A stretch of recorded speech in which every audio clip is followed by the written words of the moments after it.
ಅದೇ ಡೈರೆಕ್ಟ್ ನಾನು ವಿಷಯಕ್ಕೆ ಬರ್ತೀನಿ. ಅಂದ್ರೆ ಕಿಚ್ಚ ಸುದೀಪ್ ಸರ್ ಅಂದ್ರೆ ಅವ್ರು ತುಂಬಾ ಸಲ ಹೇಳಿದ್ರು ಇನ್ಫ್ಯಾಕ್ಟ್. ಅಂದ್ರೆ ಓಕೆ, ಒಂದು ಕಂಫರ್ಟ್ ಝೋನ್ ಫೈನ್, ಬಟ್ ಎಲ್ಲೋ ಒಂದ್ ಕಡೆ ಅದು ಲೈಕ್ ಅಂದ್ರೆ ಒಬ್ರು ಆಚೆ ಹೋಗೋ ತರ ಆಗ್ಬಿಡುತ್ತೆ, ನೋಡ್ಕೊಳ್ಳಿ ಅಂತ ಡೈರೆಕ್ಟ್ ಆಗಿ ವಾರ್ನ್ ಮಾಡಿದ್ರು. ಆಕ್ಚುಲಿ ಅಷ್ಟರ ಮಟ್ಟಿಗೆ ವಾರ್ನಿಂಗ್ ತುಂಬಾ ರೇರ್ ಕಿಚ್ಚ ಸುದೀಪ್ ಸರ್ ಕೊಡೋದು ಆಕ್ಚುಲಿ.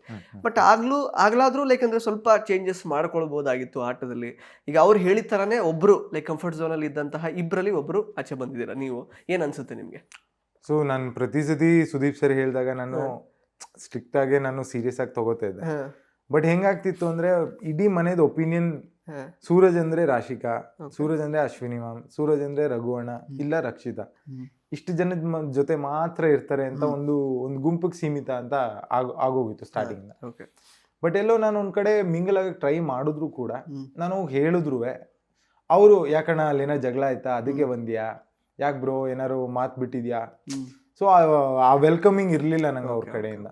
ಸೊ ಹೋಗ್ತಾ ಹೋಗ್ತಾ ಹೆಂಗಾಗೋಯ್ತು ಅಂದ್ರೆ ಇನಿಷಿಯಲ್ ಅಲ್ಲಿ ಅವ್ರಿಗೆ ಒಂದು ಒಪಿನಿಯನ್ ಸೆಟ್ ಆಗಿತ್ತು ಮನೇಲಿರೋರ್ಗೆ.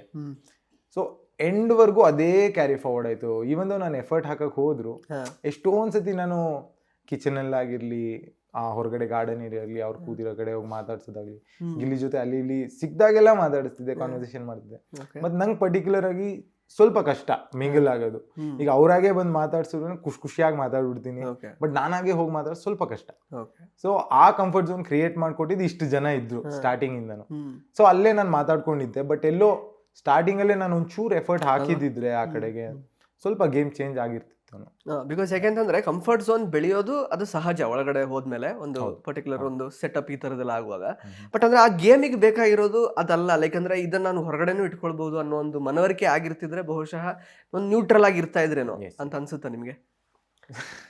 ಹೊರಗಡೆನೂ ಇದು ಆಗ್ಬೋದಿತ್ತೇನೋ ಅನ್ನೋ ಕಾನ್ಸೆಪ್ಟೇ ಸ್ಟಾರ್ಟಿಂಗ್ ಅಲ್ಲಿ ಇರ್ಲಿಲ್ಲ.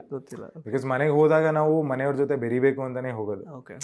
ಬಟ್ ಅಲ್ಲಿ ನಿಮ್ಗೆ ಆ ಕಂಫರ್ಟ್ ಸ್ಪೇಸ್ ಎಲ್ಲೂ ಸಿಗ್ತಾನೆ ಇಲ್ಲ. ಮಾತಾಡಕ್ ಟ್ರೈ ಮಾಡಿದ್ರು ಅಲ್ಲಿಂದ ರೆಸಿಪ್ರೊಕೇಟ್ ಆಗ್ತಿಲ್ಲ ಅಂದಾಗ ಎಷ್ಟು ಟ್ರೈ ಮಾಡಕ್ಕೆ, ಯಾರು ಕಂಫರ್ಟ್ ಝೋನ್ ಕೊಡ್ತಾ ಇದಾರೆ ಅವ್ರ ಜೊತೆಗೆ. ಈಗ ನಾನು ಹೇಳಿದ್ರೆ ನಾನು ಹೋಗ್ತಿದ್ದಂಗೆ ನನ್ಗೆ ಪೂಲಿಂದ ಕರ್ಕೊಳ್ಳೋದೆ ಅಶ್ವಿನಿ ಮ್ಯಾಮ್. ಸೊ ಅವರು ಒಂಥರ ಹೆಂಗೆ ಅಂದ್ರೆ ಆಸ್ ಅ ಕಂಟೆಸ್ಟೆಂಟ್ ನೋಡಲ್ಲ, ಓಕೆ ಮನೆಗೆ ಇನ್ನೊಬ್ರು ಹೊಸೊಬ್ರು ಬಂದಿದ್ದಾರೆ ಅವ್ರ ಜೊತೆ ಚೆನ್ನಾಗಿ ಮಾತಾಡೋಣ ಆ ರೀತಿ ನೋಡಕ್ ಶುರು ಮಾಡಿದ್ರು. ನಂಗೆ ಆ ವೆಲ್ಕಮಿಂಗ್ ಫ್ಯಾಕ್ಟರ್ ಅವ್ರ ಜೊತೆ ಎಲ್ಲ ಸಿಕ್ಕಿದಾಗ ನಾನು ಆಬ್ವಿಯಸ್ಲಿ ನಾನು ಮಾತಾಡೋಕೆ ಜಾಸ್ತಿ ಅವ್ರ ಜೊತೆನೇ ಇರ್ತಿತ್ತು. ಈಗ ನಾನು ಹೇಗೆ ಹೇಳ್ತೀನಿ ಅಂದ್ರೆ, ಈಗ ಫಾರ್ ಎಕ್ಸಾಂಪಲ್ ಈಗ ಕಾವ್ಯ ಸ್ಪಂದನ, ಧನುಷ್ ಅವರೆಲ್ಲ ಒಂದ್ ಕಡೆ ಮಾತಾಡ್ತಿರ್ತಾರೆ, ಬಟ್ ಅವ್ರು ಜಾಸ್ತಿ ಅಶ್ವಿನಿ ಮ್ಯಾಮ್ ಅವ್ರ ಜೊತೆ ಬೆರೆಯಲ್ಲ.